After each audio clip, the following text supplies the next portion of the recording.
Durante esta semana, la Cámara de Diputadas y Diputados aprobaron dos leyes que tienen que ver con los niños, niñas, adolescentes y con las familias en general.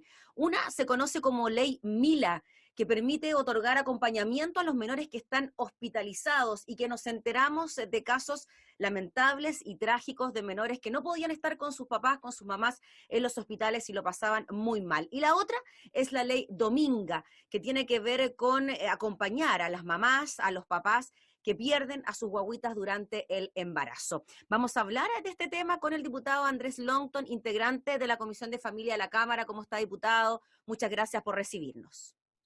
Hola Gabriela, muchas gracias por la invitación y por hablar de dos leyes que tan humanas y que humanidad que a veces le hace falta en general a nuestra sociedad y al mundo. Y estas dos leyes reflejan que detrás hay un profundo amor y profunda reflexión respecto a cómo nos tratamos entre nosotros y el valor que le damos a la vida y también a la familia. Sí, pues llama la atención, diputado Longton, que hayamos tenido que llegar a legislar, ¿no? Para poder abordar temáticas como esta, sobre todo cuando pensamos, por ejemplo, en la ley Mila, ¿no? En niñitos, en niñitas, menores que están hospitalizados y que lamentablemente los recintos hospitalarios no estaba hasta ahora, bueno, falta todavía trámite en el Senado, pero no estaba hasta ahora regulado el acompañamiento por parte de los padres y muchas veces, sobre todo en esta época de pandemia, se tenían que quedar solos, solas al cuidado del personal de salud, que sabemos en muchas oportunidades también se ve sobrepasado por la cantidad de atenciones que deben tener. ¿Qué le parece a usted? Precisamente partamos por la ley Mila, ¿qué le parece a usted esa normativa? A ver, me parece como tú dices, Gabriela, son cosas que tienen que ser parte de nuestro diario vivir y que ojalá no fueran parte de la normativa, sino que fueran parte de las prácticas usuales que tienen que tener establecimientos de salud y en general las personas. Porque en estas cosas yo siempre he dicho que uno tiene que trasladarse a lo que está viviendo la otra persona y qué haría uno en una situación como esa. Uno entiende que hay un sobrepaso muchas veces y que en general nuestros centros de salud quizás no tienen las condiciones para poder albergar a las personas como quisieran. Y eso es un problema real. Pero sí, siempre hay que tener las condiciones principalmente para poder proteger a los niños, niñas y adolescentes, sobre todo cuando el acompañamiento de los padres es parte fundamental de la recuperación.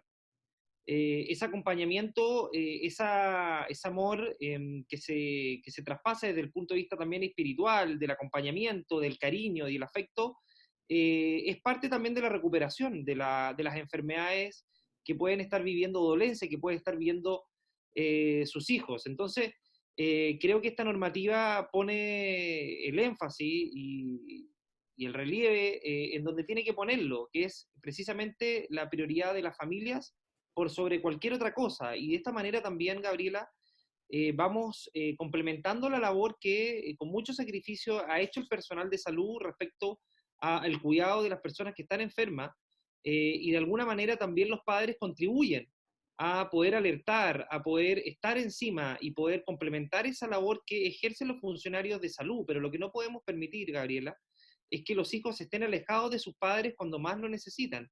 Y ese régimen de visitas que está sujeto a un horario rígido, en algunos lados quizás más flexible que en otros, pero sí en algunos lados es más rígido, nos produce una sensación de desamparo a quienes son padres, muy complejo, Gabriela, y que lo vemos en el día a día, y que de alguna manera las leyes que estamos aprobando como estas sirven para humanizar también, y para darle un sentido mucho más real a situaciones que están viviendo y que precisamente por lo simple y quizás por lo que decíamos en un comienzo, que uno cree que es parte integral de las políticas del día a día, la verdad es que quedan afuera. Y son las tipos de normativas que permiten, como te decía antes, humanizar y darle un sentido mucho más profundo al valor que tienen que tener por sobre todas las cosas la familia en nuestro país. Sí, y además, diputado Longton, quizás en esta norma en particular, la ley Mila, se pueden seguir produciendo diferencias entre lo que ocurre en el sistema público y en el privado. Vemos que el sistema público, lamentablemente, en muchas ocasiones está colapsado y ni siquiera en oportunidades tienen la infraestructura necesaria para poder tener a una mamá o un papá acompañando a un menor cuando está hospitalizado. Escuchábamos en las intervenciones en sala, por ejemplo, la tramitación de la normativa, que a veces las mamás, los papás se tenían que quedar en una silla de colegio toda la noche o por días enteros acompañando a los menores, situaciones que muchas veces en el sector privado no ocurre, ¿no? Porque la gente tiene la posibilidad de pagar quizás por un servicio de hotelería al interior de una clínica. ¿Cómo ve usted también ese tipo de diferencia? Eso es tremendamente injusto, Gabriela, porque la situación económica de la familia no puede diferenciarnos respecto a un trato más o menos digno, que deberían tener siempre las personas por igual, en igualdad de condiciones. La billetera no debería marcar una diferencia en ese sentido, y es por eso que aquí es relevante el rol que va a tener el Ministerio de Salud y el Estado en poder garantizar que esos espacios existan o se generen y esas inversiones se realicen de igual forma si es que es necesario hacerlo, porque lo que nosotros no podíamos legislar es respecto a presupuesto y obviamente no podíamos incorporar elementos adicionales de garantizar ciertos derechos, pero cuando tú garantizas derechos, después la bajada la tiene que hacer el ministerio reglamentariamente para efectos de poder garantizar que eso se cumpla. Entonces, si bien se están construyendo muchos países a lo largo de nuestro país, en el caso de mi zona está el Marga Marga, el biprovincial Quillota Petorca, que lo más probable es que tengan los espacios, todavía tenemos hospitales muy antiguos, en que claramente por economía de espacio, muchas veces los mismos funcionarios no pueden garantizar eso. Y es por eso que ahí el rol del Estado va a tener que ser muy relevante, porque estos espacios tienen que asegurarse. Ahora, claramente que hay salas y lugares que tienen que ser ocupados por las personas que están enfermas y que necesitan atención. Pero esperamos que esto se pueda garantizar y que no hayan padres de primera o segunda categoría dependiendo de dónde se atiendan. Sí, de hecho la normativa lo indica, ¿no? En caso de que esté en riesgo la vida del paciente, ya sea niño, niña, etcétera, y se haga imposible que una persona esté al cuidado Sí, de él, por supuesto que se toma en consideración eso, o sea, claramente eso es así, pero hay un punto que usted decía al principio que es bien importante, ¿no? Que los papás y las mamás muchas veces pueden servir de ayuda, ¿no? A los funcionarios de la salud a la hora de generar cuidados, alertar, avisar sobre lo que está ocurriendo, entregar alimentación en forma oportuna, sobre todo imagínese usted una guagüita, un lactante, ¿qué va a hacer ahí estando solo o así es. sola? Los relatos eran bien estremecedores y eso quizás sirvió, diputado, también para que esta ley se apurara y se tramitara en forma tan rápida, expedita. Sí, no, el empuje, Gabriela, ciudadano es Mm. fundamental, la visibilidad de estas cosas que, que a veces pasan desapercibidos. Lamentablemente normalizamos este tipo de cosas. Y una sociedad que normaliza este tipo de cosas empieza a perder el sentido en lo realmente importante, en las relaciones humanas, que es lo que se basa en nuestra sociedad, en respetarnos, en darnos un trato digno, eh, en que los hijos tengan que ser la prioridad, pero que también la gente que te rodea prioriza aquello, es decir, dimensione que detrás de esto hay afectos, hay cariños, hay amor. Y muchas veces el día a día y el ver tantas veces estas situaciones quizás lo hace normalizar. Y es ahí donde tenemos que poner el foco. Estas cosas no se pueden normalizar. Y es por eso que los relatos, el empuje también, y aquí está con el rol de la senadora Sabat, Mm. que tuvo un rol muy importante con la ley Miller, la ley Dominga, fueron muy importantes porque a través de ella también relataba situaciones que le habían contado ella y que tuvo la oportunidad de reunirse con muchas familias. Entonces eso también va sensibilizando al Parlamento. Yo no soy padre, Gabriela, espero serlo pronto, ¿no? Pero no soy padre, pero te sensibilizan ese tipo de cosas porque uno se traslada a la realidad, al día a día. Y cuando la gente te cuenta estas cosas, uno dice, pero ¿cómo es posible? O sea, ¿cómo puede suceder aquello? Y es ahí donde nosotros tenemos que legislar con rapidez, como lo hicimos ahora, y esperando claramente que esto se aplique lo antes posible. Tengo entendido que se fue al Senado ahora en tercer trámite, Sí. así que, bueno, pues tenemos la ley Dominga que ya va a estar pronta a promulgarse, pero es muy importante Gabriela, estas leyes que al final establecen derechos son muy relevantes porque estos derechos se establecen de manera universal, no solamente a un segmento de nuestra población.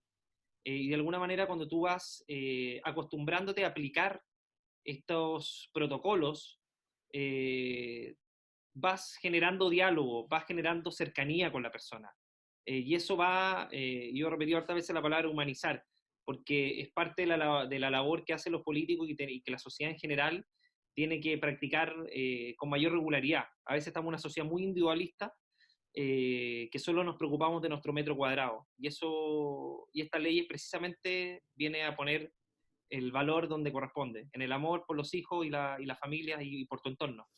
Y fíjese que para quienes somos papás, mamás, este tipo de normativa, bueno, yo trabajo en el Congreso, pero también hacen que se acerque la ciudadanía a la labor legislativa con este tipo de normas que tienen que ver con la cotidianidad, con el día a día, y por eso también, y pasamos ahora a la ley Dominga, ¿no? Que permite entregar algún tipo de acompañamiento, licencias médicas para las mamás, para los papás que pierden a sus guaguas cuando están en semanas de gestación. Y ahí, claro, cómo no mencionar el caso de Araceli Brito cuando pierde a su hija Dominga, 36, 37 semanas de gestación, pierde a su guagua y le tienen que hacer las intervenciones en las mismas salas donde están otras mamás con sus guaguas en los brazos, dando leche, una situación que realmente conmueve y cuando se discutía esto en sala, escuchábamos relatos de parlamentarios, recuerdo a la diputada Castillo, por ejemplo, muy emocionada, y a uno le llegaba también ese relato, y me imagino que a la gente que estaba mirando la sesión también. ¿Qué le pasa a usted, diputado, cuando se tramitan este tipo de leyes que, como lo decíamos, hacen que el Congreso se acerque también a la ciudadanía, que a veces lo critican por estar tan alejado, pero claro, también tratan este tipo de leyes que tienen que ver con lo humano, con el amor, con los afectos?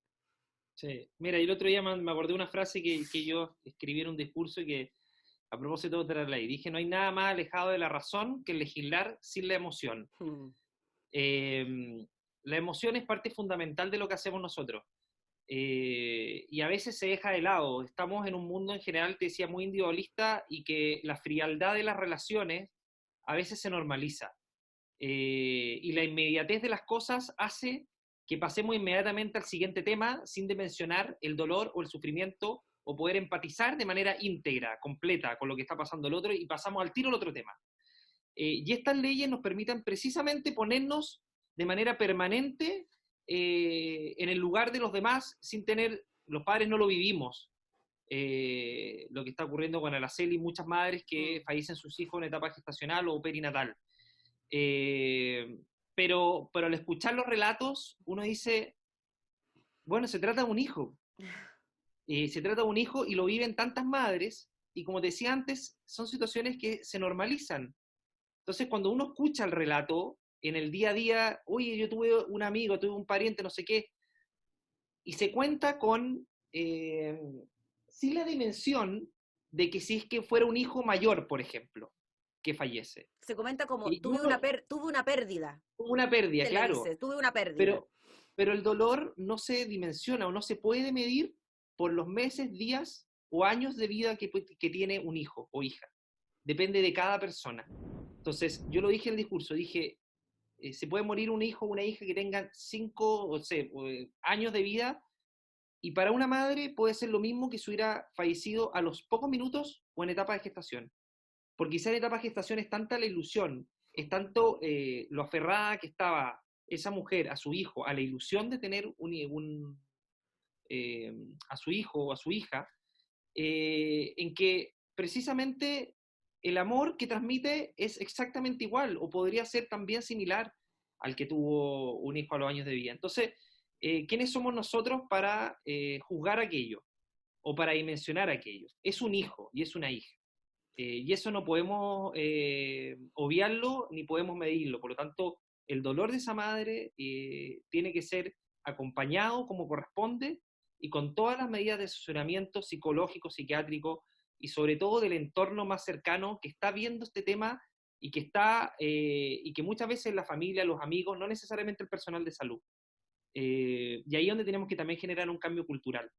Eh, y preocuparnos realmente del dolor que está viviendo esa madre. Entonces, todas esas emociones, Gabriela, se trasladan al hemiciclo y generan emociones, como tú la dijiste de la Natalia, que yo la escuché, que lloró, y que ojalá tuviéramos más parlamentarios con ese nivel de emoción a flor de piel, porque ahí sensibilizamos la labor parlamentaria.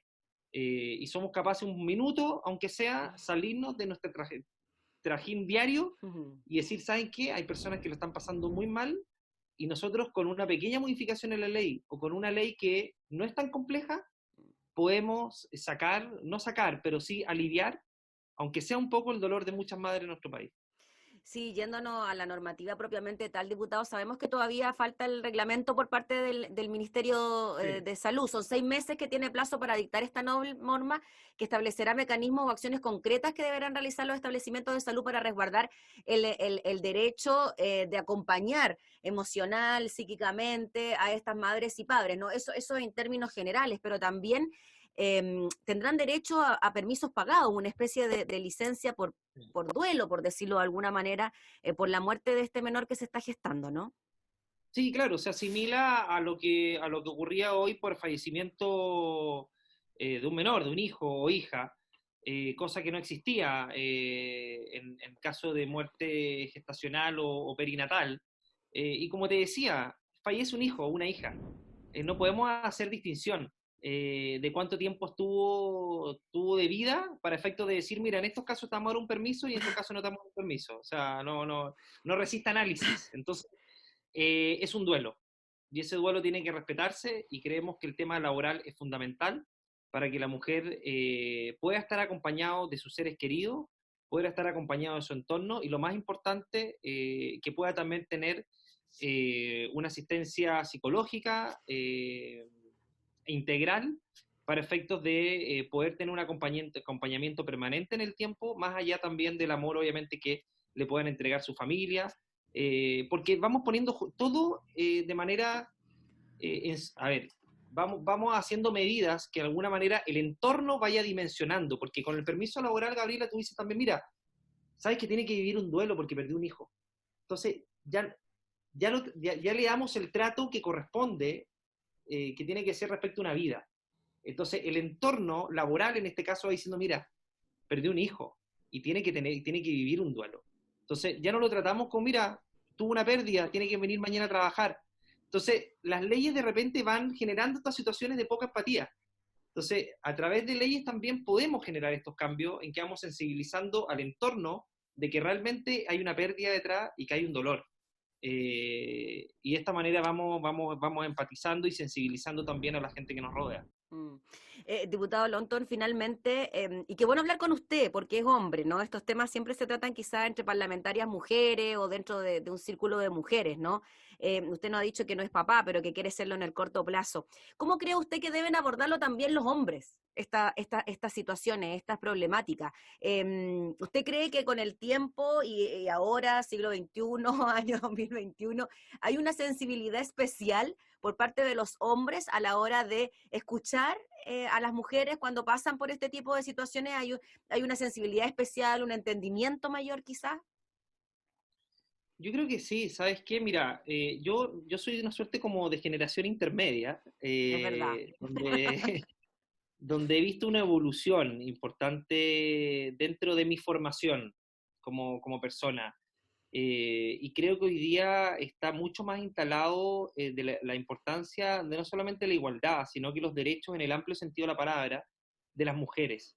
No solamente desde el punto de vista legislativo, sino que también con las distintas líderes que tenemos en nuestro país y las distintas mujeres de la sociedad civil, que han puesto en el tapete y han visibilizado distintos temas que como te decía, quizás eran partes culturales instauradas y que no las cuestionábamos porque nadie las cuestionaba. Entonces, de alguna manera nos empezó a hacer sentido a todos los que tenemos ya un crecimiento quizás más evolucionado en el sentido de decir, mira, hay patrones de conducta que ni siquiera los cuestionábamos Hmm. y que hoy día sí son sujetos a cuestión porque son derechamente injustos y menoscaban a la mujer. Y por lo tanto vamos generando una suerte de corriente colectiva de que esto hay que modificarlo y que no solamente pasa por un cambio legislativo, sino que también de comportamiento. Si las leyes no son nada si no modificamos nuestro comportamiento. Así que me parece que sí, que ha habido una evolución importante. Yo creo que, mira, no tengo el conteo de en este periodo legislativo cuántas leyes hemos aprobado en relación con la mujer, Pero yo te pongo, por ejemplo, solamente la semana pasada, el tema del control telemático, que esperó ¿cuántos años en el Congreso? Mira, yo trabajaba en el Senado. Cuando pasó por el Senado y era una suerte de aplicación por WhatsApp en esa época, y evolucionó al control telemático, que es el caso de las órdenes de alejamiento, principalmente en violencia intrafamiliar, porque hoy día era casi letra muerta, es decir, mucho femicidio y violencia se volvía a producir precisamente porque no tenías cómo controlar las órdenes de alejamiento. Entonces, el tema del femicidio, los derechos integrales de la mujer, bueno, hay mucho avance legislativo en este periodo y bueno, y espero que siga así porque la verdad es que pone el rol de la mujer donde corresponde y con la dignidad que merece en todo sentido. Así que me alegra mucho que este tipo de leyes avancen y avancen rápidamente. Muy bien, pues diputado Lonto, le agradecemos enormemente por hablar de estos temas junto a nosotros, por darse el tiempo de hablar de estas dos leyes que enorgullecen también el trabajo legislativo, hay que decirlo, que tienen que ver con el día a día, con la cotidianidad, con la familia y que también surgen de la necesidad ciudadana. Eso también es bien bonito decirlo, ¿no? Que surge una necesidad ciudadana, las y los parlamentarios lo acogen y finalmente se transforma en una ley. Así que muchas gracias. No, gracias a ti, Gabriela. Y con respecto a eso, poner en relieve lo que dijiste es súper importante, porque la iniciativa popular de ley, que es que la gente pueda presentar proyectos de ley, yo creo que estamos tan cerca con este tipo de cosas que en cualquier momento va a ser una realidad. Es decir, esto necesitó el patrocinio de senadores o diputados. El día de mañana no van a necesitar ni siquiera patrocinios, pero estamos cada vez haciéndonos más cargo de situaciones ciudadanas y que muchas veces las redes sociales, que uno las critica tanto también para otras cosas, han servido muchas veces para visibilizar estos sufrimientos y dolor y convertirlos en leyes rápidamente. Gracias, diputado Andrés Longton, por su Gracias tiempo, a que ti, esté muy Gabriela. bien. Gracias. El Chao. diputado Andrés Longton hablando sobre la aprobación de la ley Mila y la ley Dominga en la Cámara de Diputadas y Diputados.